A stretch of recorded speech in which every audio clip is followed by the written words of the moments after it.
Assalamualaikum warahmatullahi wabarakatuh. Alhamdulillahirabbil alamin.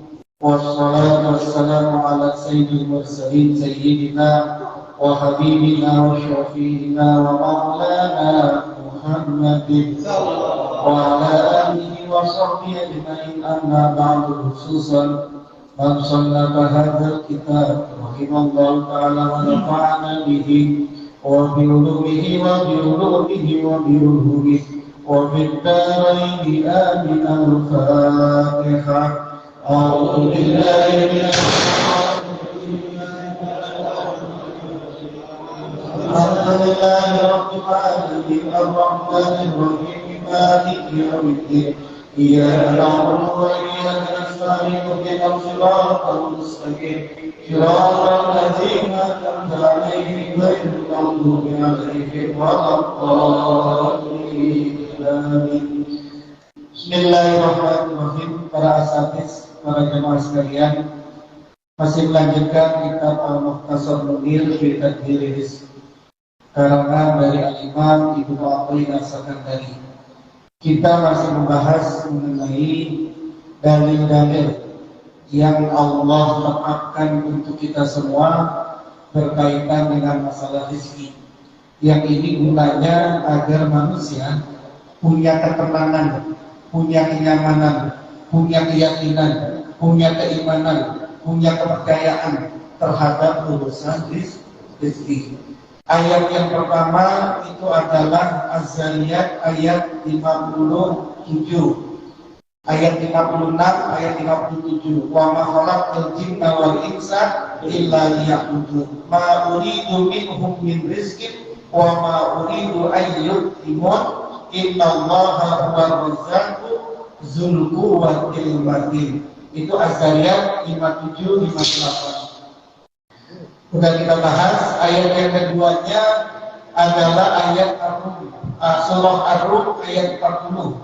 Allahul ladzi khalaqakum summa razaqakum summa yumitukum summa yuhyikum. Allah yang menciptakan kita, Allah juga lah yang kemudian memberi rezeki kepada kita. Ayat yang ketiga adalah surah Toha ayat 132. Wa'mur ahlaka bis-sholati wastabir 'alaiha.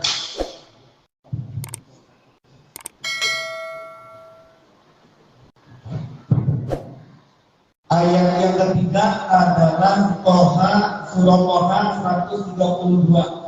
Wa'mur ahlaka bis-sholati wastabir 'alaiha la nas'aluka rizqan nahnu narzuquka wal 'aqibatu lit-taqwa. Allah memiliki sholat terhadap rezeki. Yang kemarin sudah kita bahas, kalau lagi susah, kalau lagi tersendat urusan rezekinya, sholat. Karena sholat itu nanti akan membuka berbagai macam pintu-pintu rezeki. Yang keempat yang sekarang kita akan bahas, al-ayatul rabi'atu fi amri rizki. Qauluhu subhanahu wa ta'ala wa ma min dabbatin fil ardi illa 'ala Allahi rizquha wa ya'lamu mustaqarraha wa mustawda'aha kullun fi kitabin mubin.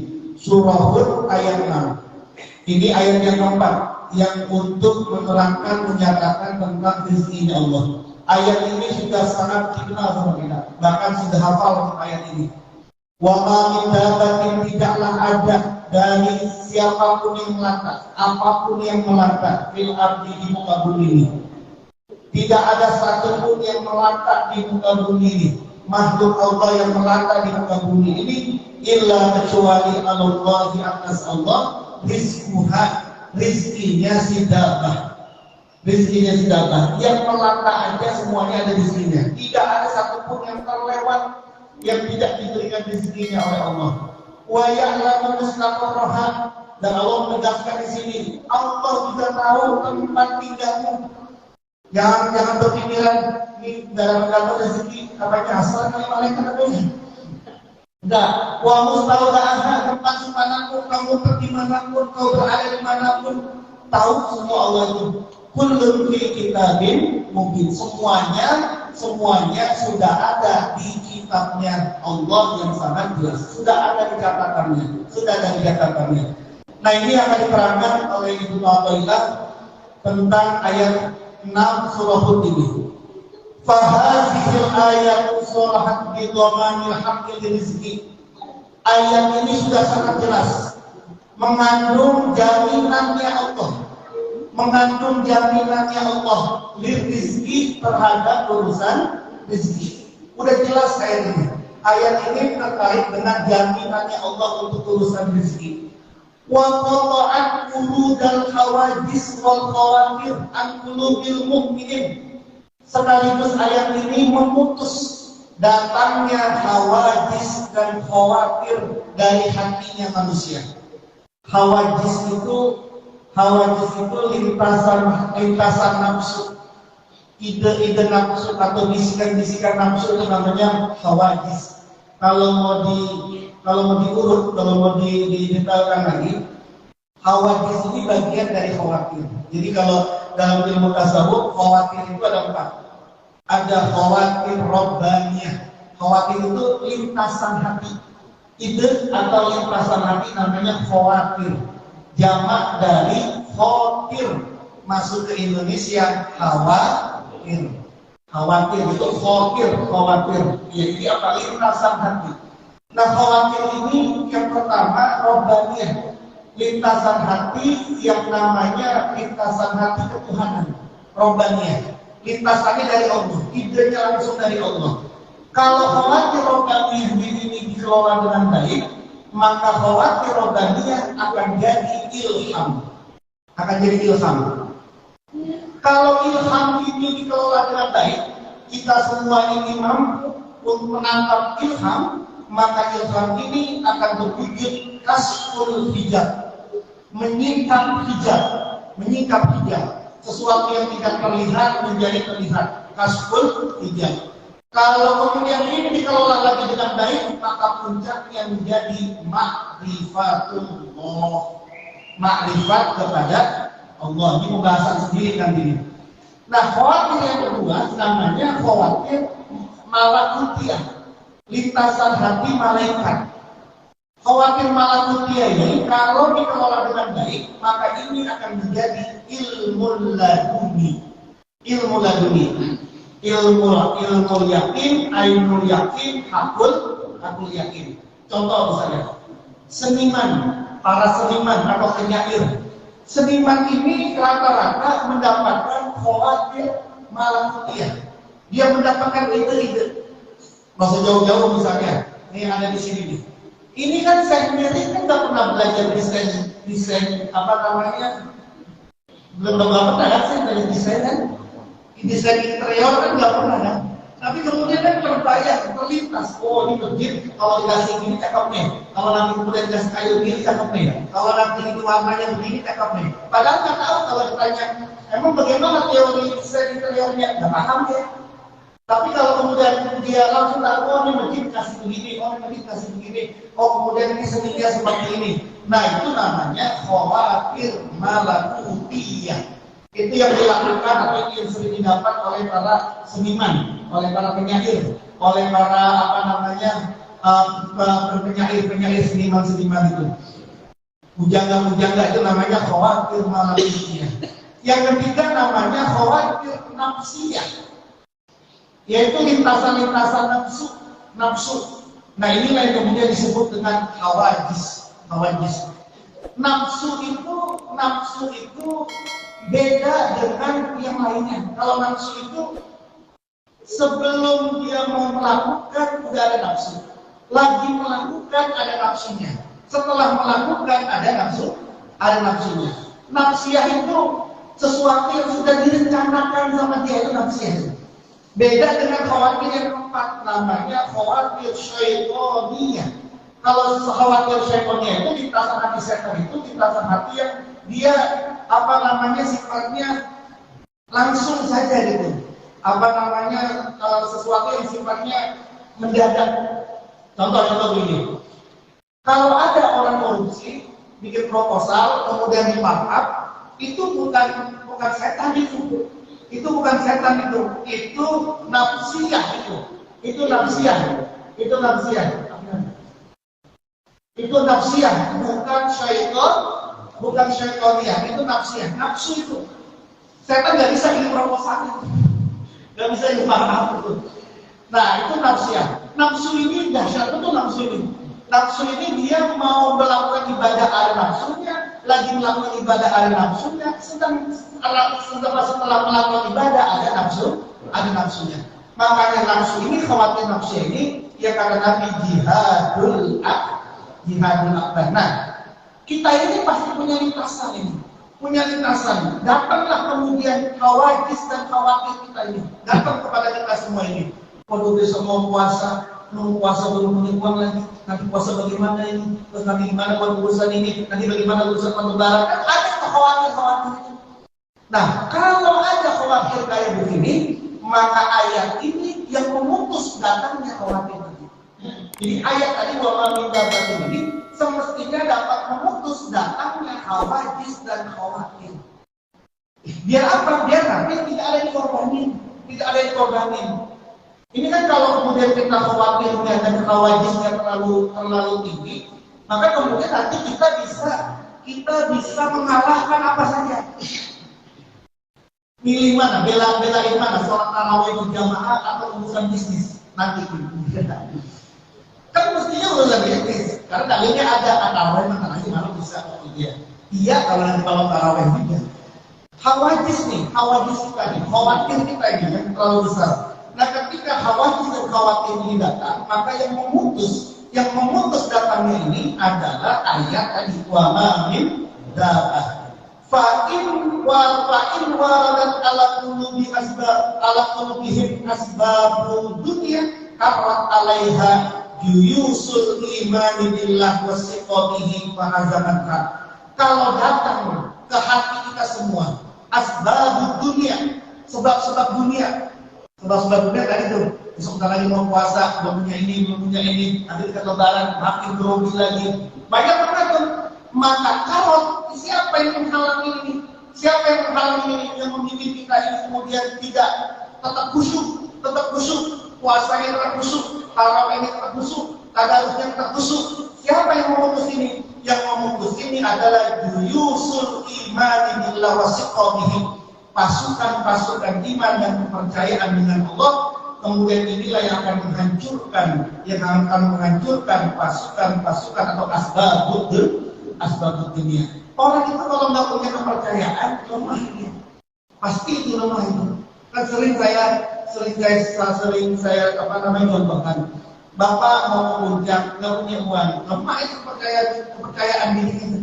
Tapi kalau kemudian bapak diajak sama orang kaya, kemudian udah tidak naik aja, tenang gitu. Kenapa? Karena punya pegangan, punya sandaran. Kita juga begitu karena kita ini nggak punya sandaran, maka kemudian mau masuk Ramadan, bukannya gembira, bukannya senang, grogi. Nanti mau beres Ramadan, mau datang Idul Fitri, sedihnya bukan karena ditinggal Ramadan, karena belum beres nih, urusan ketupat belum beres, urusan alkohol anak-anak belum beres, sedih. Nah, itu yang bisa menghalanginya adalah tadi keimanan kepada Allah. Yang dari mana keimanan kepada Allah itu berada? Yang keimanan kepada Allah itu ada dari kepercayaan kita terhadap ayat tadi, wa ma min dabbatin fil ardi illa 'alallahi rizquha. Qala Syekh Abdul Abbas Al-Mursi berkata, yaqulullah subhanahu wa ta'ala, Allah subhanahu wa ta'ala berfirman, ya bani Adam, wahai anak Adam. Jadi maksudnya ada riwayat yang kemudian disampaikan oleh Syekh Abdul Abbas Al-Mursi. Ya bani Adam, wahai anak Adam, khalaqtul asya'a kullaha, aku sudah menciptakan berbagai macam sesuatu, kullaha semuanya, min ajrika, untukmu, dari arahmu, aku siapkan untukmu. Wa khalaqtuka min ajri, aku menciptakan kamu itu dari arahku, karena aku. Fala tastabir bima huwa laka amman anta lahu, maka jangan kamu menyibukkan dengan sesuatu itu sudah untukmu daripada kamu sendiri untuk Allah. Jadi kata Allah dalam firman dalam hadis kursinya ini, ya wahai anak Adam, aku sudah menciptakan hewan, aku sudah menciptakan tumbuh-tumbuhan, aku sudah menciptakan apapun saja, yang semuanya itu aku ciptakan untukmu. Silakan nikmati itu. Nikmati, ada kambing bisa kau makan, ada ayam kau bisa makan, ada tumbuh-tumbuhan kau bisa makan. Semuanya sudah aku ciptakan kepadamu, untukmu. Sedangkan aku menciptakanmu, wahai anak Adam, karena aku. Kenapa karena aku? Karena dalam hadis qudsi yang lain, untuk kanzan mahdian, aku itu dulu simpanan yang sangat terjaga, penyimpanan, sesuatu yang sangat tersimpan, terjaga. Aku ingin dikenal, maka kemudian aku menciptakan makhluk agar makhluk mengenal aku. Jadi kita ingin diciptakan oleh Allah agar kita mengenal Allah. Jadi Allah menciptakan kita ini agar Allah dikenal sama makhluk. Nah berarti kan kita diciptakan oleh Allah karena Allah. Nah selain manusia, hewan, tumbuhan segala macam diciptakan untuk kita, disiapkan untuk kita. Maka kata Allah, kamu jangan lebih sibuk untuk sesuatu yang sudah diciptakan untuk kamu daripada sibuk dari zat yang menciptakan kamu. Kamu jangan sibuk urusan-urusan duniawi, urusan-urusan dunia itu sudah dipersiapkan sama kamu, sudah dipersiapkan oleh Allah untukmu, daripada kau itu lebih sibuk kepada tidak menyibukkan diri kepada Allah yang Allah itu yang menciptakan kamu. Jadi seakan-akan Allah menagih kita. Sudah semuanya sudah disampaikan, semuanya sudah diberikan, sudah didapatkan. Dalam ayat ini dikatakan kullun fi kitabim mubin. Semuanya sudah ada di kitab. Semuanya sudah ada di kitab, sudah ada di catatan mubinin yang sangat jelas. Kapan ini? Catatan ini kapan? Yang pernah kita sampaikan. Catatan ini sudah ada semenjak kita ada di 4 bulan orang tua kita. 4 bulan kandungan. Sudah dijatahin. Oh Anda rezekinya 1 miliar. Itu Anda seumur hidup Anda jatahnya 100 miliar. Sudah dijatahin, semua dijatahin. Semuanya sudah ada di kitab Allah. Sudah ada. Makanya apapun yang Allah sudah takdirkan kepada kita, tidak ada cara lain kecuali kita ridho percaya. Yang karena kita percaya kemudian kita ridho kepada takdirnya Allah. Karena percaya kepada qada dan qadarnya Allah itu bagian dari 1 dari 6 rukun iman. Jangan berharap semua manusia ini kaya raya, tidak akan mungkin. Sakti ganjur semuanya kaya raya, tidak akan mungkin. Nggak akan ada mungkin, karena kalau ada orang kaya itu mesti ada orang miskin. Kalau ada orang miskin ada orang kaya. Taruhlah Ciganjur 1 bulan pendapatannya 100 juta. Itu kan kaya katanya. Tapi ternyata ada beberapa orang yang pendapatannya 500 juta. Maka yang 100 juta nggak jadi kaya, ya miskin juga dia. Jadi tidak bisa, itu sunatullah, itu sudah sunatullah. Nah sekarang kita, apa yang sudah ditakdirin sama kita? Ya kita urusan kita yang sering saya sampaikan. Urusan kita ini, Allah cuma menyuruh kita bekerja saja. Bekerja yang sebenar-benarnya, mencari rezeki yang sebenar-benarnya. Apapun yang sudah Allah tentukan, semuanya sudah ada di kitabim. Engkau kita semua jangan lebih sibuk ngejar urusan-urusan makhluk. Yang makhluk itu sudah disiapkan untuk kita. Bahkan makhluk yang disiapkan untuk kita ini dikasih rezeki sama Allah. Kita makan ayam nggak kita? Makan. Ayam kan makan juga kan? Siapa yang kasih makan ayam? Emang kita. Kita makan kambing. Kambing siapa yang kasih rezeki? Kambing ini dipersiapkan untuk dimakan sama manusia. Tapi kambingnya sendiri yang dipersiapkan dimakan oleh manusia sudah dikasih rezekinya sendiri sama Allah.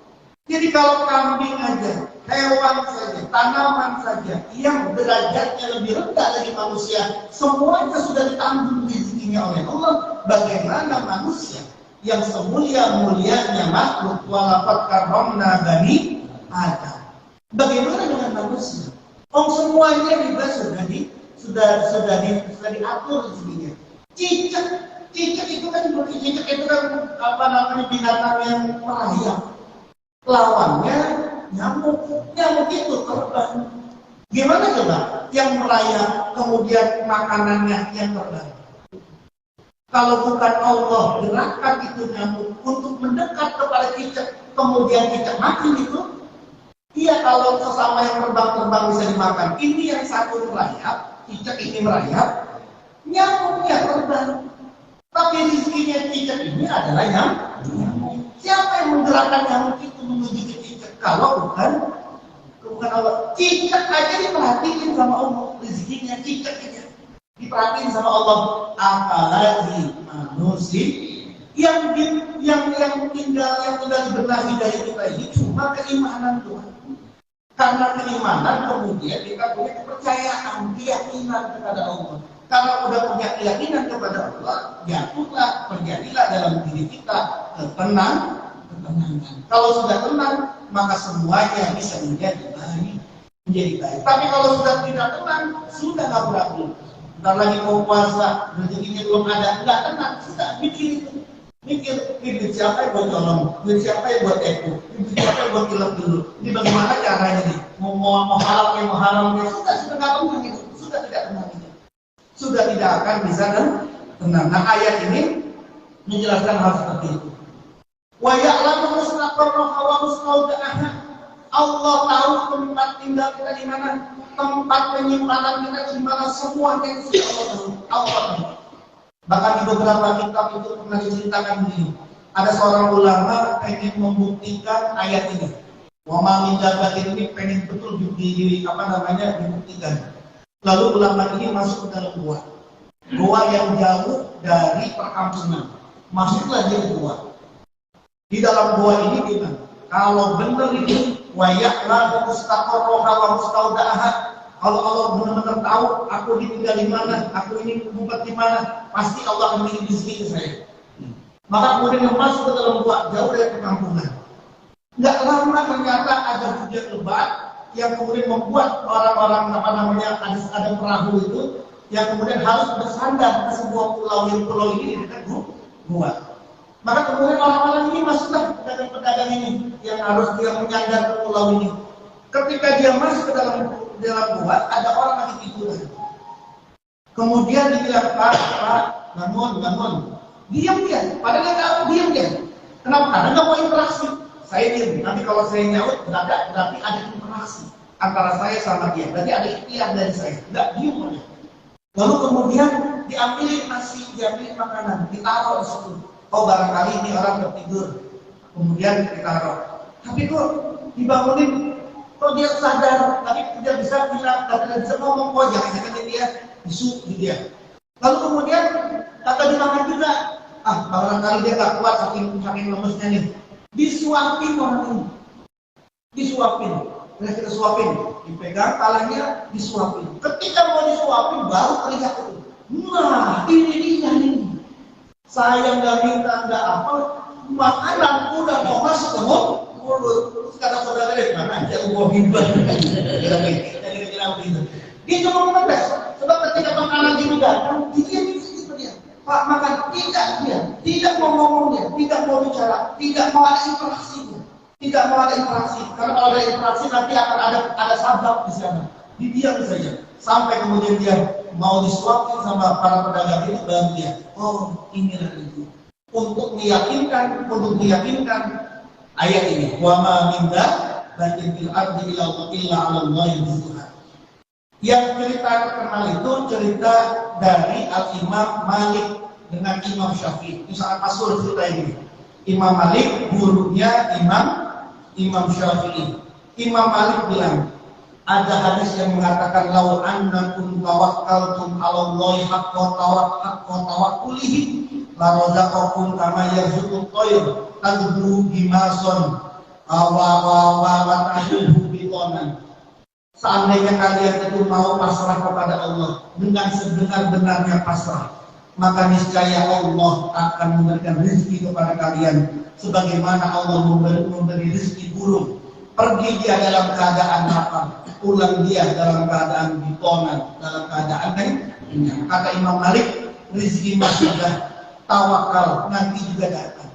Kata Imam Syafi'i, nggak bisa guru, rezeki itu harus dijemput. Seperti burung tadi itu, dia harus pergi dulu baru mendapatkan rezeki. Kata Imam Malik, nggak bisa. Engkau ingin cari dengan tawakal datang nanti rezeki itu. Asalkan benar-benar tawakal dulu. Asalkan kau benar-benar tawakal. Nggak temu mendapatkan Imam Malik tetap tawakal kepada tawakal dunia. Imam Syafi'i berpegang kepada kama yarzuqu tayra tadi itu. Ya berarti kan burung harus pergi dulu. Lalu kemudian Imam Syafi'i ketika pergi ada orang sedang memanen anggur. Imam Syafi'i langsung ikut. Saya bekerja ya, saya bantu. Lalu kemudian dibantu oleh Imam Syafi'i untuk ambil anggur itu. Setelah panen anggur rapi, maka kemudian Imam Syafi'i dikasih upah berupa anggur. Imam Syafi'i sangat girang sekali. Girangnya bukan karena anggur, girangnya untuk membuktikan, benar kan? Coba kalau gua nggak pergi, nggak bekerja, nggak dapat gua anggur.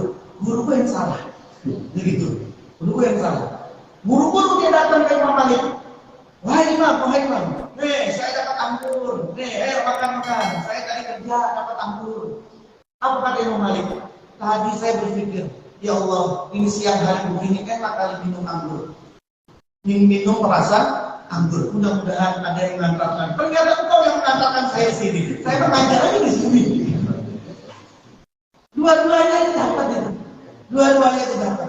Engkau kalau mau tawakalnya sudah ada jalannya. Tapi kalau engkau itu pengen bekerja, silakan. Dua-duanya bisa. Tawakal sebenar-benarnya tawakal. Tapi kalau kemudian bekerja sebenar-benarnya, dua-duanya bisa menjadi cara untuk mendapatkan rezeki. Kalau kata Ibnu Athaillah dalam konsep yang lain, ya orang ini makomnya tajrid atau asbab yang sering kita dengar ini. Kalau dia makom tajrid, ya bisa seperti Imam Malik. Tapi kalau dia makom asbab, dia harus seperti Imam Syafi'i. Ada kisah dari seorang ulama namanya Ibrahim bin Adham. Seorang ulama besar, dulu seorang gubernur, lalu kemudian dia taubat. Beliau punya guru namanya As-Sibli, Syekh Abu Bakar Bullah As-Sibli. Itu salah seorang ahli silsilah. Ibrahim bin Adham ini di suatu ketika melihat burung, sayapnya patah. Lalu kemudian Ibrahim ingin memastikan ayat ini. Coba kita lihat. Ini burung sayapnya patah, berarti dia nggak bisa nyari makan karena nggak bisa terbang. Lihat siapa yang nganterin makanan dia, siapa yang mengantarkan rezeki ini. Tidak lama kemudian, lalu si burung ini datang burung yang lain, memberi makan, menyuapi burung yang sedang sakit. Kata Ibrahim bin Adham, sudah itu bukti kalau Allah mengirimkan makanan. Tapi semenjak itu Ibrahim bin Adham di masjid aja, nggak mau kerja, nggak mau apa, buruk saja. Sampai kemudian Imam Abu Bakar As-Siddiq karena beliau kan gurunya datang.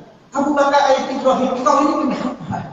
Kagak mau kerja. Saya lihat dia nggak bisa kerja, nggak bisa apa. Ada kok tiba-tiba Ibrahim. Oh gitu. Kata Abu Bakar As-Siddiq, engkau memilih burung yang sakit atau engkau memilih burung yang menyuapi orang yang sakit? Pilih mana? Jadi apapun sebenarnya bisa. Engkau pengen jadi burung yang sakit silakan, pengen jadi burung yang sehat juga silakan. Yang penting kau di bawah bimbingan seorang guru tadi. Ada Imam Malik, ada Imam Syafi'i. Imam Syafi'i tentu saja dia berguru kepada Imam Malik, ada bimbingan. Jadi arah-arah rezeki itu engkau mau ngambil dari arah mana pun, terserah dari mau arah mana saja bisa. Engkau mau tawakal sama silakan. Engkau mau berusaha silakan. Karena dua-duanya menjadi pintu rezeki. Yang tadi itu yang tidak ada Allah wa ya'lamu mustaqarraha wa mustaudaha. Ini mah kita bingung. Janjian di sana, janjian di kafe, terus kemudian lama dari tunggu. Nah kalau mau ketemu seorang, nanti dia nemuin gua kagak bisa. Tapi ada pada pentingnya nih. Padahal kalau ketemu seorang pun kalau itu rezekinya Allah tahu orang ini ada di Islam. Dan wa ya'lamu mustaqarroha wa mustaudaha. Nah, para jamaah sekalian, ayat ini wa ma min dabat ini saya dulu pernah dapat ijazah. Surah Hud ayat 6 ini. Kata guru saya, dan beliau ngarang kitab. Ini orang menarik ngarang kitab, namanya Jalbul Rizki. Yang Jalbul Rizki agak tebal kitabnya itu, ada sekitar 60-an cara untuk narik rezeki. Tapi bahasanya pakai bahasa Jawa Pegon, jadi Arab Pegon. Nah, beliau di situ bilang, kalau kita mau mengamalkan wa ma min dabatin ini, cara mengamalkan wa ma min dabat, tengah malam sholat 2 rakaat. Rakaat yang pertama setelah Al-Fatihah baca surah Al-An'am ayat 59. Wa indahu mafatihul ghaib, itu sampai fi kitabim mubin. Itu baca itu Al-An'am ayat 59. Rakaat pertama setelah Fatihah baca itu. Terus kalau nggak hafal, ya hafalin dulu lah. Anggap aja ini ikhtiar bekerja, dia hafalin. Pendek. Rakaat kedua setelah baca Fatihah membaca ayat ini. Wa ma min dabatin fil ardi illa Allah sampai akhir surah Hud ayat 6. Selesai, assalamualaikum, baca istighfar astaghfirullahal ghafurur rahim. Itu yang dibaca istighfarnya. Sigotnya ini yang dibaca. Astaghfirullahal ghafurur rahim. Di situ kata beliau sebanyak-banyaknya. Tapi pernah beliau menyatakan juga sama seperti sahabat mengatakan, ini kalau tahun ini 2022 ya baca aja Astaghfirullahal ghafurur rahim 2022. Astagfirullah. Ya nggak ada. Besok barangkali Ramadan masih belum banyak amaliannya, belum banyak pikirannya, mungkin apa ya. Nah, Ramadan besok mumpung lagi Ramadan. Nah, banyak ini. Begitu. Astagfirullahal ghafurur rahim. Setelah baca itu baru minta, baru mohon kepada Allah, ya Allah berikan saya rezeki ini segala macam. Jadi caranya, jadi sholat tengah malam 2 rakaat. Rakaat pertama baca Al-Fatihah, setelah Fatihah baca Al-An'am ayat 59. Rakaat kedua setelah Fatihah membaca surah Hud ayat 6. Setelah itu Astagfirullahaladzim sebanyak-banyaknya, kemudian baru berdoa. Ini kata beliau lijalbir rizki, untuk menarik rezeki. Ayat ini wa ma min dabatin fil ardi illa 'ala Allahi rizquha wa ya'lamu mustaqarraha wa mustaudaha kullun fi kitabim. Nah, para jamaah sekalian, malam ini rasanya terakhir kita akan sama-sama mengkaji di malam Senin ini. Mungkin nanti kita akan mulai lagi, mudah-mudahan kalau sehat dan tidak dipecat sama saya sendiri. Ya, kalau benar-benar sehatnya, saya ada ilmunya, sehatnya mungkin nanti Zulqa'dah kita baru bisa sama-sama lagi untuk di sini. Karena kita mau tawakufan, jadi saya kata ulama man kasuro kalamuhu kasuro khotoruhu. Orang yang banyak bicaranya biasanya banyak ngomongnya. Jadi karena saya yang banyak ngomong di sini, ya pasti saya yang banyak berusaha di sini. Dimohon semuanya diikhlaskan, kita diikhlaskan, semua saling mengikhlaskan, biar ilmu ini menjadi ilmu yang manfaat. Kita sudah belajar ilmu tasawuf ini hampir 1 tahun. Ilmu tasawuf sudah kita pelajari, ilmu tentang hati yang hukumnya adalah fardu ain. Jadi kita besok dan mulai lagi ibadah sudah tidak dengan dua kaki, dengan dua tiang, tapi sudah pakai 3 tiang. Karena rukun agama itu jangan pakai 2 tiang lagi. Syariat, fikih sama akidah. Jangan cuma pakai 2 itu. Kurang 1. Ada namanya tasawuf. Jadi nanti puasanya puasa fikih, puasa akidah, puasa tasawuf. Nanti sholatnya sholat tasawuf, sholat fikih, sholat akidah. Biar tidak kencang. Biar tidak betul-betul tidak masuk dalam kategori rubba shaimin laisa lahu min siyamihi illa juhud. Dia tidak masuk dalam kategori rubba qaimin laisa lahu min qiyamihi illa dia tidak menjadi mardudun. Udah puasanya capek, nggak dapat apa-apa. Gitu ya. Maka kita udah belajar selama setahun ini, udah belajar ilmu tasawuf, udah belajar ilmu tasawuf. Jadi diperkuat lagi langkah kita dengan 3 diam ini. Kita sudah belajar fikihnya yang benar, ya puasanya sah seperti apa, akidahnya juga kita kuatkan, tapi juga tasawufnya juga kita kuatkan. Ini yang dikatakan ilmu ibadah dengan raga, ibadah dengan nyawa, ibadah dengan rasa. 3, raga, nyawa, rasa. Karena manusia pasti terdiri dari 3 ini. Ada raganya, ada nyawanya, tapi harus punya rasanya. Kalau di rukun agama namanya Islam, iman, ihsan. Kalau kata orang-orang kampus mah intelektualitas, spiritualitas, sensitivitas. 3. Intelektualitas itu terkait dengan akalnya, tapi dia perlu spiritualitas, dia harus ada akidahnya. Tapi pintar sama punya akidah belum cukup, dia harus punya sensitivitas, dia harus punya sensi, dia harus punya kepekaan dengan manusia dan siapapun.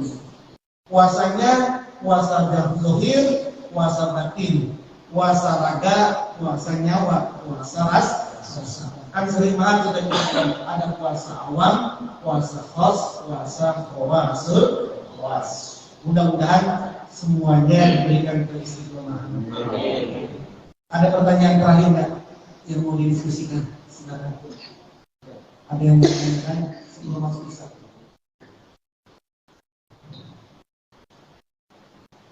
Enggak. Baik, saya sampaikan satu hadis. Layyan hula malakutas sama iman mala'abat. Orang tidak akan masuk ke kerajaan langit, tidak akan masuk ke kerajaan langit orang yang perutnya penuh. Ibadah puasa ini membuat kita, mendidik kita agar punya ruang yang cukup di perutnya. Al-ju' wal atos. Karena kata Nabi, tidak bisa orang masuk ke kerajaan langit orang yang perutnya kenyang. Kerajaan langit itu apa? Kerajaan langit itu apa? Kerajaan langit itu dimensi yang lebih spiritual daripada alam syahadah ini. Ini alam dunia. Ada alam dunia, tapi juga ada alam yang selain dunia ini, yang lebih menarik, yang lebih spiritual, yang lebih ruhiyah. Dan kita nggak bisa masuk ke alam itu kalau dia tidak mengosongkan perutnya. Maka puasa ngajarin kita masuk. Maka orang puasa jangan sampai kenyang. Kalau nanti dia malam-malam kemudian gagal semua. Kita kan udah ada yang puasa 10 tahun, udah ada yang puasa 15 tahun. Efeknya apa ini buat kita nih efeknya? Jadi tahun Ramadan ini dilihatin, pokoknya Ramadan tahun ini beda sama Ramadan yang lalu. Masa sama-sama. Sekarang buka puasanya jangan pakai dendam-dendaman. Terus nanti malamnya jangan pakai dendam-dendaman. Ya nanti masuk semua kita ke neraka kita selama. Sekali lagi mohon maaf untuk semua kesalahan-kesalahan saya. Semoga Allah kasih panjang umur kita. Kita bersama-sama lagi di sini. Ilmu kita menjadi ilmu yang manfaat di dunia wal akhirah. Al-Fatihah. A'udzubillahi minasyaitonirrajim. Bismillahirrahmanirrahim. Alhamdulillahirabbil alamin. Arrahmanirrahim. Maliki yaumiddin. Iyyaka na'budu wa iyyaka nasta'in. Ihdinas siratal mustaqim. Shiratal ladzina an'amta 'alaihim ghairil maghdubi 'alaihim waladdallin. Amin.